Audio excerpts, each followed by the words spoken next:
What internet marketing expert should you spend your valuable time listening to? Listen to someone who has over 20 years of web marketing experience and hundreds of website marketing success stories. That man is Aaron Sparks from Site Strategics. And this is Edge of the Web Radio. All right, hey, we're going to go change our focus from SEO to trends that we're seeing inside of social media and what we're predicting that will be important for 2016. So we're going to be checking this out right now. We came across a couple articles, and one of them really stood out was eConsultancy. It's eConsultancy.com is a great blog. They were asking experts to do a spot of the future gazing, and give them predictions for social trends. I concur with a number of these things, and I wanted to bring that in and actually have a bit of a conversation as much as we can in this segment. It's always difficult to kind of cast your mind's eye forward to the next 12 months, right? Yeah. So, I mean, it is appreciated whenever thought leaders come to bear and actually give some input there. Yeah. So, one individual was talking about live streaming. All right, that was Matthew Marley of PSONA. There's been a lot of video social media channels that's kind of opened up here in the last year. And yep, I think there's a big opportunity for businesses to kind of take a hold of that. You got that right. Periscope, Meerkat. Yeah. Blab's a big one. Yeah. All this live streaming video. I mean, it's interesting. I've been watching Periscope, and I'm seeing a number of people, unique people that don't connect regularly in other spaces.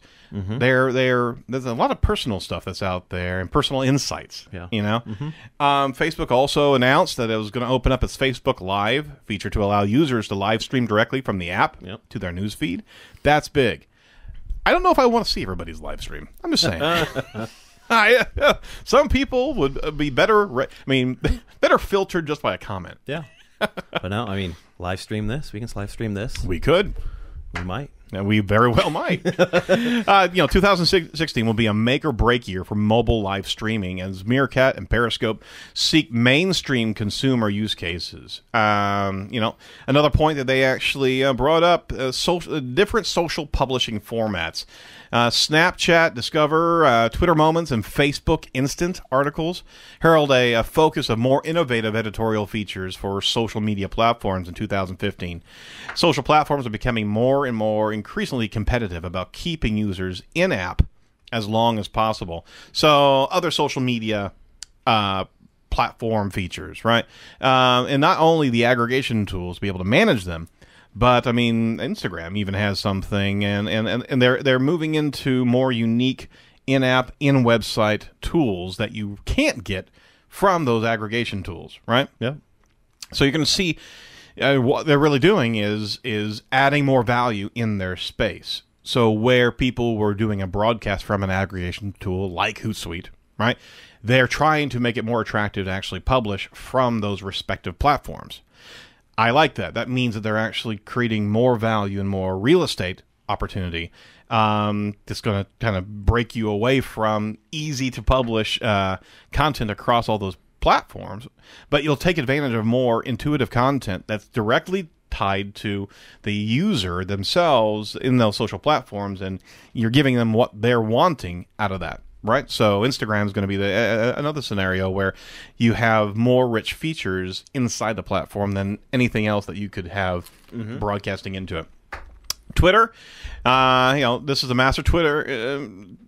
We've been increasing Twitter followers ourselves, but I mean the entire ecosystem. It's not died off yet. And it's been growing, and more communications have been inside of Twitter.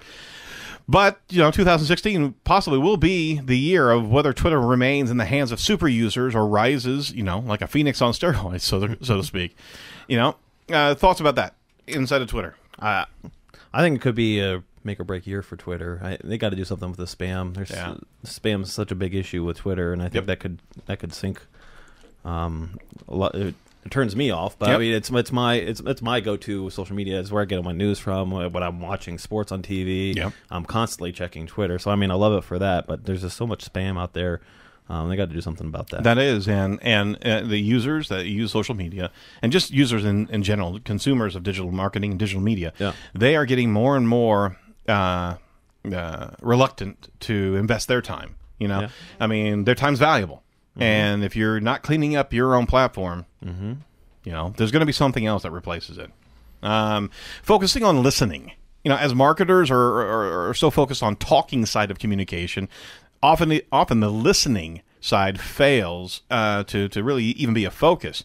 The insights gained from social media listening can often be just as valuable as the revenue generated from social media, and certainly more valuable than a flippant like or from a passive follower. So engaging, but actually asking questions of your followers. Yeah, I think it was this article or one of the other articles I was looking at the show that you can tie in Facebook Messenger into your business page now, and so you can directly contact your customers through Facebook. That's right. And they can directly contact you through Facebook. So that could be an interesting...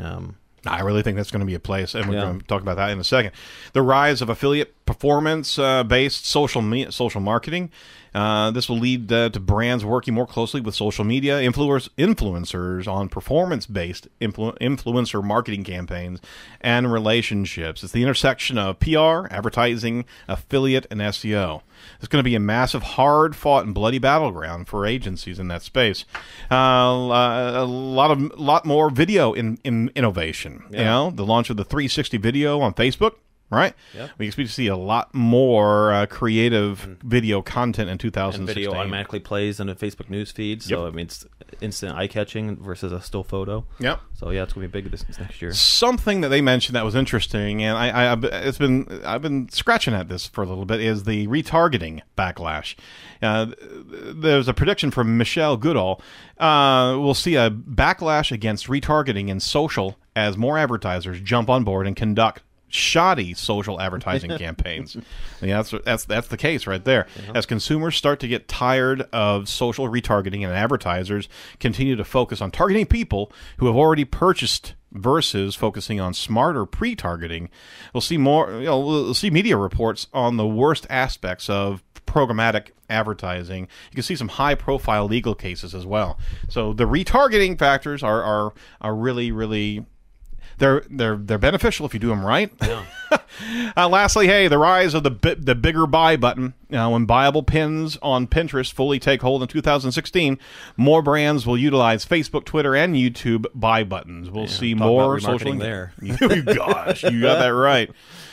All right, so priority on privacy, I think, is also going to be another factor that's really going to take hold in 2016. Privacy continues to be a big challenge for social media programs as teenagers become savvier at avoiding overly commercial platforms. I really do think that there's going to be an entire environment change of people's reluctancy to have all their content, all their data marketed to.